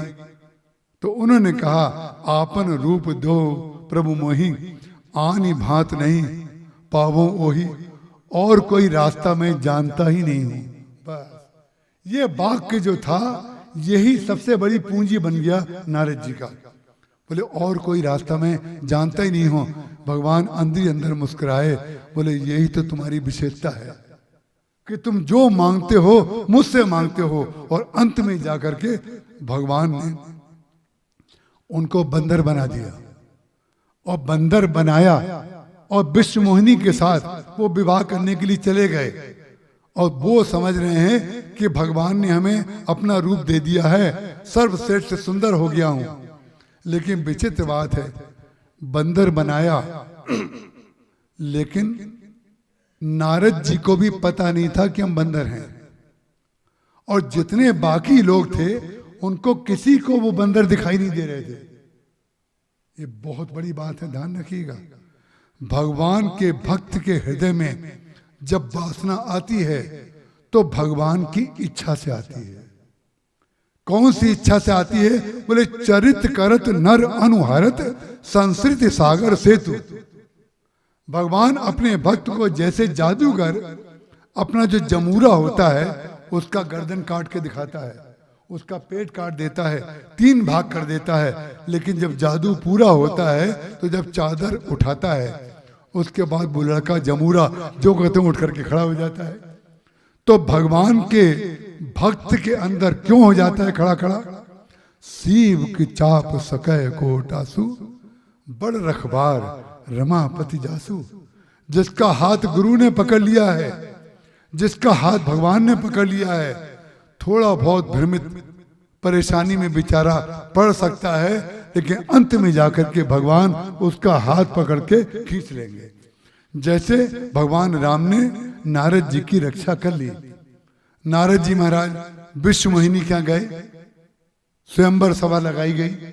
विश्व मोहिनी जो भगवान की माया है, और भगवान को हंसी इसलिए आई कि विचित्र बात है, मेरी माया मेरी शक्ति, तो जो मेरी शक्ति है वो तुम्हारी माँ हुई और तुम अपनी माँ से विवाह करना चाहते हो। तो भगवान को हंसी इसलिए आई कि कभी कभी छोटे छोटे, देखिए भगवान के छोटे बालक हैं नारद जी और भगवान के बड़े बालक हैं शंकर जी। ज्ञानी बालक हैं शंकर जी और छोटे बालक जिसको दुदमुआ कहते हैं वो नारद जी। छोटे छोटे बच्चे घर में जो होते हैं ना, उनसे कई बार लोग बातें करते हैं, कहते हैं और बच्चों से ये बात जरूर पूछी जाती है, तुझे शादी करने की इच्छा है क्या? तो छोटा छोटा बच्चा बेचारा, उसे क्या पता, वो कह देता है हाँ शादी करने की इच्छा है। अच्छा किससे शादी करोगे? तो कभी बुआ की ओर हाथ दिखा देगा, कभी मौसी की ओर हाथ दिखा देगा, कभी तो माँ का ही हाथ उठा देगा, इन्हीं से शादी करूंगा। क्योंकि उस बेचारे को शादी का कोई तात्पर्य नहीं पता है। शादी का तात्पर्य ना पता होना सबसे ऊंची बात है, और शादी का पता होने के बाद ही तो दुख शुरू होता है। शादी का ज्ञान होने के बाद शादी क्या है, ये विचित्र बात है। ये ऐसा औला है कि जो खाए वो भी वही स्वाद बताए, जो ना खाए वो भी वही स्वाद बताए। उसका कारण क्या है? ये भगवान की माया है महाराज। इस माया से कोई बचा ही नहीं, इससे माया से कोई बच ही नहीं सकता। चाहे मानसिक माया आई हो, चाहे शारीरिक माया आई हो, चाहे व्यवहारिक आई हो। वो विचित्र बात है, वो जो विश्व मोहिनी है उसको नारद जी बंदर दिखाई दे रहे थे। माने जिससे तुम विवाह करना चाहते हो बस वो तुम्हें नहीं छुएगा, बाकी सब लोग तुम्हें नारद जी मान करके प्रणाम करेंगे। सबने प्रणाम किया, अपने पिताजी का नाम लेकर के परिचय दिया और प्रणाम किया, हमारा ये नाम है, हम उनके पुत्र हैं। नारद जी सबको आशीर्वाद देते हुए और सीना फुलाए हुए जा रहे हैं, क्योंकि उन्हें मालूम है भगवान का रूप हमें मिल गया है, विश्व मोहिनी आएगी। जितने खड़े हुए हैं लाइन में वो सब जीरो हो जाएंगे और हम जीरो के बाद ये। अब इतनी तो सीखा है इतनी तो पता है कि हीरो कहाँ होना चाहिए। ध्यान रखिएगा, आप लोग जितनों ने हीरो कहा है वो एक ही दिन हीरो रहे हैं। जिस दिन घोड़े पे बैठते हैं उसी दिन हीरो होते हैं, उसके बाद जीरो हो जाते हैं। जितने जीजा हैं वो फूफा हुए बगैर नहीं रहते, लेकिन फूफा होने के बाद भी जीजा होने के सपने तो देखते रहते हैं। सपने देखने में क्या परेशानी है भाई? ये वही घर है जहां हम आए थे, ये वही दरवाजा है जहां पर हम घोड़े पे बैठ के आए थे। शादी हो रही है दूसरे की, कल्पना कर रहे हैं अपनी। यही है जीरो, यही जीरो लोगों की स्थिति। कम से कम मन मोदकन की भूख मिटाई, कम से कम मन में तो लड्डू खा लें। अब दोबारा लड्डू तो मिलेगा नहीं, एक बार जो मिला है उसको तो कम से कम खा लें। नारद जी महाराज के सामने जब विश्व मोहिनी सामने आ रही थी तो और तन के खड़े हुए कि अब सीधे हमारे पास आ रही है। और लाइन से जब चलना शुरू हुई, कई लाइनें बनी थी, जैसे आप एयरपोर्ट पे देखते हैं ना, ऐसे ऐसे ऐसे ऐसे चलता, ऐसे कई लाइनें बनी थी। विश्व मोहिनी जो है जिस लाइन में नारद जी खड़े थे उस लाइन में विश्व मोहिनी गई नहीं। माला पहनाना तो दूर, जिस लाइन में वो खड़े थे उस लाइन में गई नहीं। और जहां वो नहीं गई भगवान विष्णु भी वहीं खड़े थे। बोले जिनकी माया है वो मायापति तो व्यापक है, वो तो अखंड है, वो तो अनादि है, वो तो कोई ऐसा स्थान नहीं है जहां वो ना हो। वहीं पर विष्णु भगवान भी खड़े थे। तो विचित्र बात है, वो विश्व मोहिनी को दो ही चीजें दिख रही थी, एक विष्णु भगवान और एक नारद जी। माने एक बंदर और एक सुंदर, केवल दो दिख रहा था। उसने सुंदर अपने प्रभु को जयमाला पहना दी, और जहां जयमाला पहना दी दुल्हन ले गए लक्ष्य कुमारा। जो लक्षणों के धाम थे वो दुल्हन को लेकर के चले गए। जहां दुल्हन को लेकर के भगवान जाने लगे तो उस समय नारद जी परम क्रोध में। जब नारद जी परम क्रोध में थे तो शंकर जी के जो दो गण थे, आपको अच्छी तरह उस कथा का मूल रूप मालूम है तो उसको बता करके हम समय को नहीं करेंगे। जो शंकर जी के गण उनके साथ में आए थे, क्योंकि शंकर जी ने कहा था जिम ये कथा सुनायो मोही तिम जनि हरि सुनायो कबहू चल तबहू। उसकी पृष्ठभूमि केवल इतनी थी कि कामदेव के ऊपर विजय प्राप्त करके नारद जी महाराज आए थे और भगवान शंकर ने दिया था। तो उन्होंने सोचा आज हम शंकर जी से भी ऊपर हैं, क्योंकि शंकर को क्रोध आ गया, हमको क्रोध नहीं आया। बस अभिमान अंदर गया। उर अंकुरु गर्भ तरु भारी, जहां शंकर जी की तुलना में अपने को अच्छा मानने लगे तो शंकर जी के पास गए। तो शंकर जी ने पूछा कि कहां से आए हैं? तो उन्होंने बताया वो कामदेव मिल गया। तो क्या हुआ? बोले मेरे ऊपर बड़ा उसने प्रहार किया, बड़ा कलाओं का प्रयोग किया, बड़े बाण चलाए, लेकिन मेरे ऊपर कोई उसका असर नहीं हुआ। असर नहीं हुआ तो भगवान शंकर सोचने लगे अरे शिव की चाप सके को तासु बड़ रखबार रमापति जासु। अरे आपकी रक्षा तो भगवान कर रहे हैं, लेकिन एक बात आप ध्यान रखिएगा, जिम ये कथा सुनायो मोही। क्योंकि शंकर जी के पास जब वो आए तो शंकर जी ने सोचा अब भगवान का भजन सुनाएंगे, भगवान की कथा सुनाएंगे। तो भगवान की कथा की जगह, राम की कथा की जगह वो काम की कथा सुनाने लगे। तो भगवान शंकर समझ गए इनके अंदर कोई अंकुर पैदा हो गया है। अब ये पर्वत बने बगैर, अब ये वृक्ष के बराबर बने बगैर नहीं रहेगा। उन्होंने कहा, आपने जिम ये कथा सुनायो मोही, आपने जैसी कथा मुझे सुनाई है कृपा करके विष्णु भगवान को जाकर के मत सुनाइएगा। अब जो मैं आपसे शुरू में कह रहा था, जिन्होंने ध्यान से बात सुनी होगी कथा, सुमति कुमति सबके उड़ रहे हैं, नाथ पुराण निगम जस कहें, जहां सुमति तहां संपत्ति नाना, जहां कुमति तहां विपत्ति निधाना, तो उर बसी कुमत विपरीता, क्या बोले हित अनहित जानो रिपरीता। बोले अच्छी बात जो कही जा रही है वो भी जब खराब लगने लगे तो समझ लीजिए अब कुछ गड़बड़ होने वाला है। शंकर जी ये कह रहे थे कि जिम ये कथा सुनायो मोही, तिम जनि हरि सुनायो कबहू। आप भगवान विष्णु को कहीं जाकर के मत सुना दीजिएगा। जब उन्होंने कहा विष्णु जी को जाकर के मत सुनाइएगा, उसमें उनका बड़ा ऊंचा कल्याण था कि भगवान के सामने जाकर के आप भजन करते हुए जाएं, नारायण नारायण करते हुए, तो ज्यादा अच्छा है। क्या ये काम की कथा। उन्होंने, क्योंकि अच्छी बात जब अच्छी नहीं लगती है तो अपना जो कर्णेंद्रिय है ना, ये कान ना बन करके ये छिद्र बन जाता है। जिन हरि कथा, जिन हरि कथा सुनी नहीं कहना, श्रवण रंध्र अहि भवन समाना। जो व्यक्ति अच्छी बात को सुनता नहीं है, उसके कान उस समय जो सत्संग नहीं करता, जिसका मन कथा में नहीं लगता, उसके कान हो जाता है, क्या हो जाते हैं, श्रवण रंध्र। एक कान केवल छेद हो जाते हैं। और इस छेद में कौन रहता है, बोले इस छेद में श्रवण रंध्र अहि भवन, ये सांपों के रहने का घर बन जाता है। और सांप का तात्पर्य क्या है, रामचरितमानस, संशय सर्प गिरसो मोहि ताता। संशय का सर्प जो है हमारे कानों के द्वारा हमारे हृदय में प्रवेश कर लेता है, तो जो हमारा हित करने वाला है वो भी हितैषी नहीं लगता है, ये संशय का परिणाम हो जाता है। नारद जी ने सोचा हम तो जानते ही थे इनको हमारी प्रशंसा अच्छी नहीं लगेगी, क्योंकि इन्होंने कामदेव को जला दिया, हमने कामदेव को क्षमा कर दिया, तो हमारी क्षमा की चर्चा, हमारा प्रचार चाहते ही नहीं है। अब शंकर जी क्या कह रहे हैं वो सुन ही नहीं रहे हैं। भगवान के पास चले गए, अंत में जाकर दुनिया ले गए लक्ष्य कुमारा। जब लेकर के चले गए, अब जो दोनों गण थे शंकर जी के, अब देखिए हितैषी और जो आपका शुभ चिंतक है, जो अशुभ चिंतक है, उसका प्रमाण देखिए। जो आपका शुभ चिंतक होगा वो आपकी गलती को कोने में ले जाकर के बताएगा कि भैया आपकी इच्छा तो ये है, लेकिन मुझे ऐसा लगता है कि आप ये कार्य ना करें, ये करने से उचित नहीं होगा।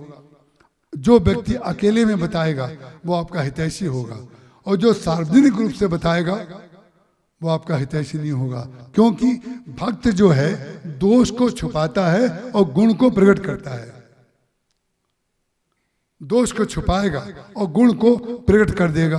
तो दोनों के दोनों शंकर जी के गण जो थे सबके सामने कहते हैं, निज मुख मुकुर बिलोकहु जाई।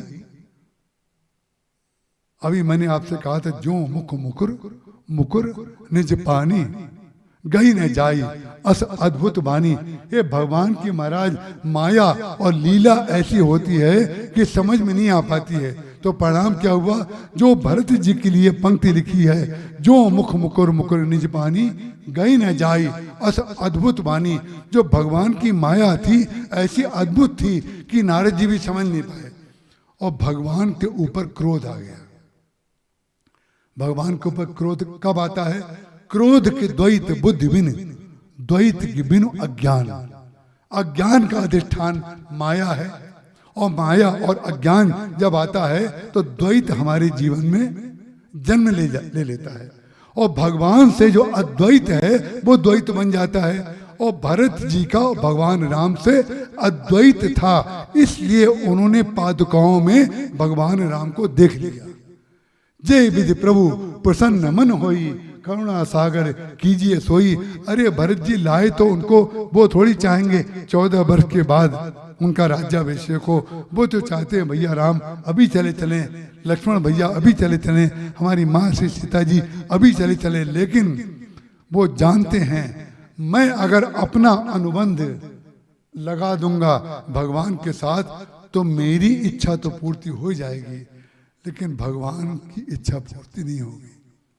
अपने प्रेमास्पद की इच्छा पूर्ति के लिए जो लोग जी रहे हैं, जो लोग कार्य कर रहे हैं, ध्यान रखिएगा अपने परिवार में भी जितने परिवार के सदस्य हैं, वो परिवार के मुखिया के पीछे जब चलेंगे, मुखिया मुख सो चाहिए खान पान कर भेद, पाले पोसे सकल जो, और लेकिन विवेक के साथ, विवेक के साथ पालन पोषण करता है।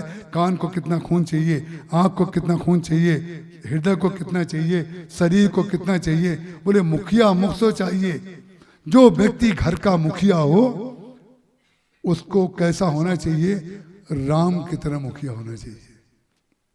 राम की तरह मुखिया होगा तो राम राज्य बनेगा, राम कितने मुखिया होगा राम राज्य बनेगा, और धृतराष्ट्र कितना मुखिया होगा तो महाभारत होगी।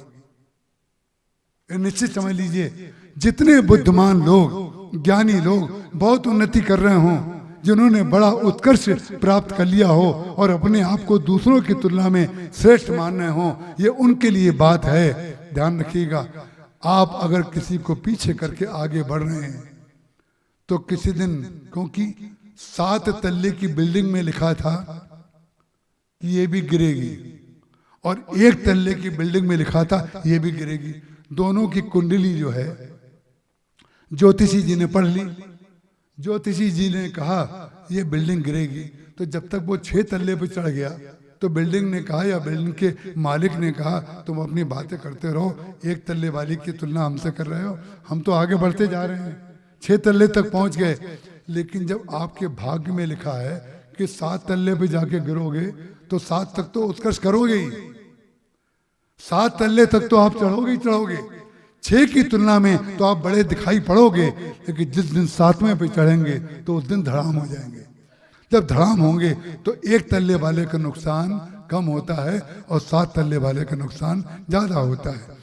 जो उत्कर्ष कर रहे हैं, जो आगे जा रहे हैं, वो आगे जाने वालों को एक स्पीड ब्रेकर है सत्संग, जो ये बता देता है अपने मन की ज्यादा पूरी मत करो, सबके हृदय का ध्यान रखो।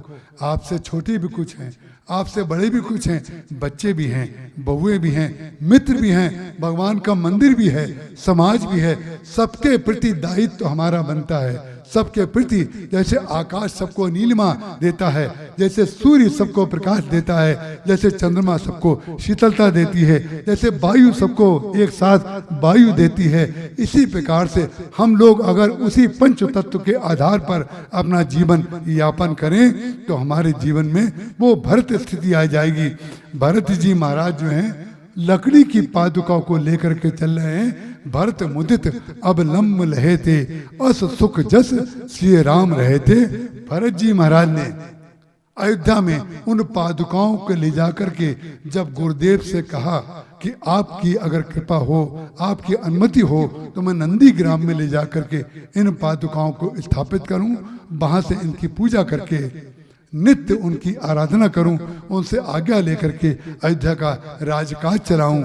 तब जो गुरुदेव कहते हैं समझब कहब करब तुम जोई, धर्म सार जग हो ये सोई। ये धर्म सार भरत जी के जीवन में किस तरह का है, इसकी बात की चर्चा हम कल करेंगे।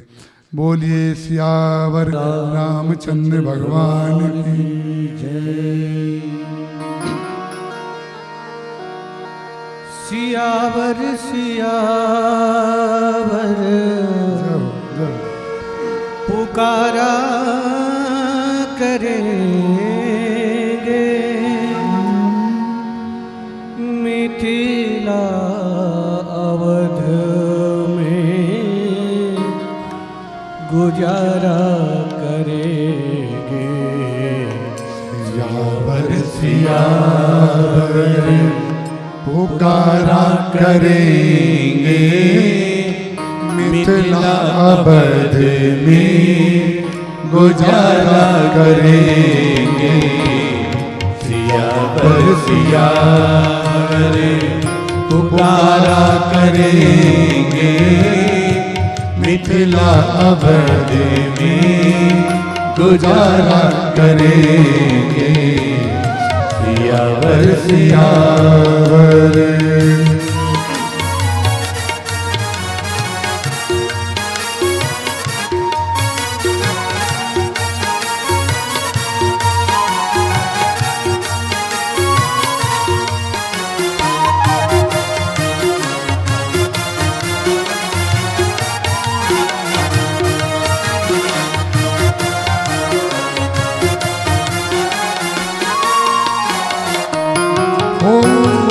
कभी जा बसेंगे सी सरयू के तट पर,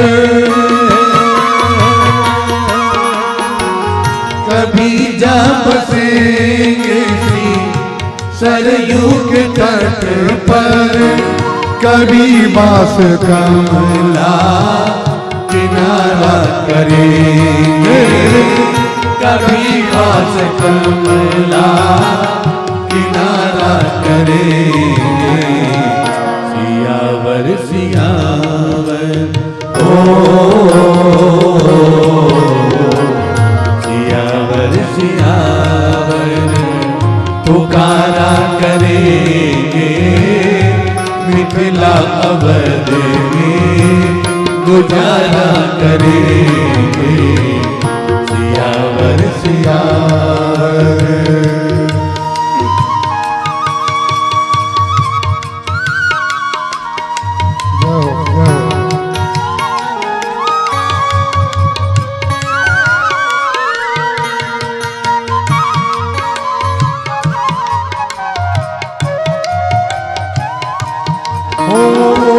कभी श्री किशोरी कृपा रस चखेंगे, कभी श्री किशोरी कृपा रस चखेंगे, कभी प्यारे रघुवर दुलारा करेंगे, कभी प्यारे रघुवर दुलारा करेंगे। सियावर सियावर ओ सियावर सियावर पुकारा करेंगे, मिथिला अवध में गुजारा करेंगे। सियावर सियावर।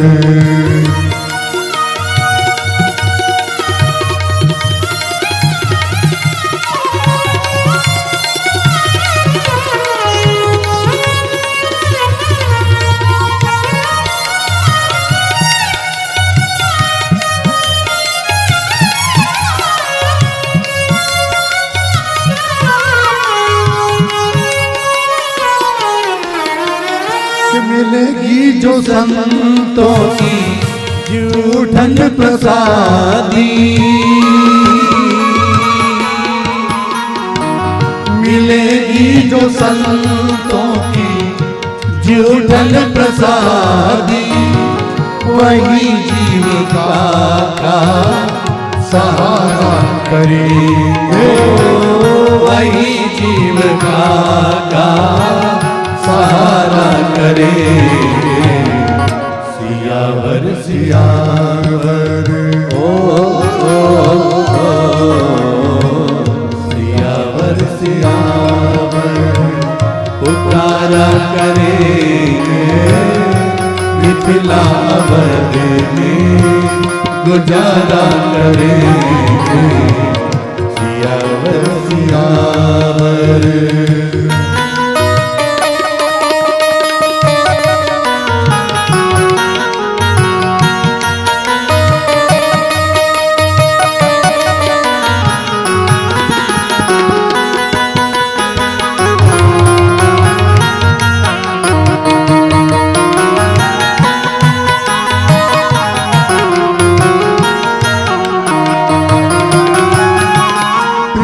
संग प्रीतम जो बिहरेंगे जिस मग,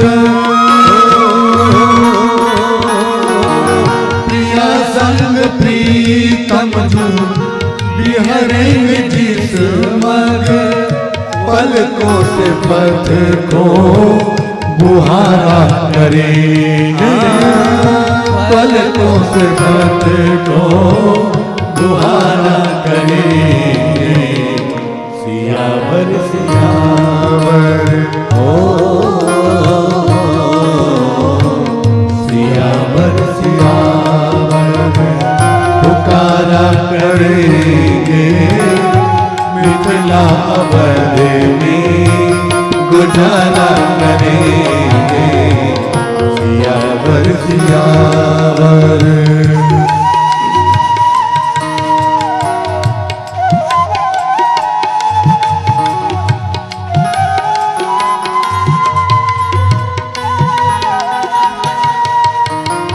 सिया संग पिया को पिया में बिठा कर, सिया संग पिया को पिया में बिठा कर, युगल रूप निश दिन निहारा करेंगे, युगल रूप निश दिन निहारा करेंगे। सियावर सियावर सियावर सियावर पुकारा करेंगे, मिथिला अवध में गुजारा करेंगे। सियावर सियावर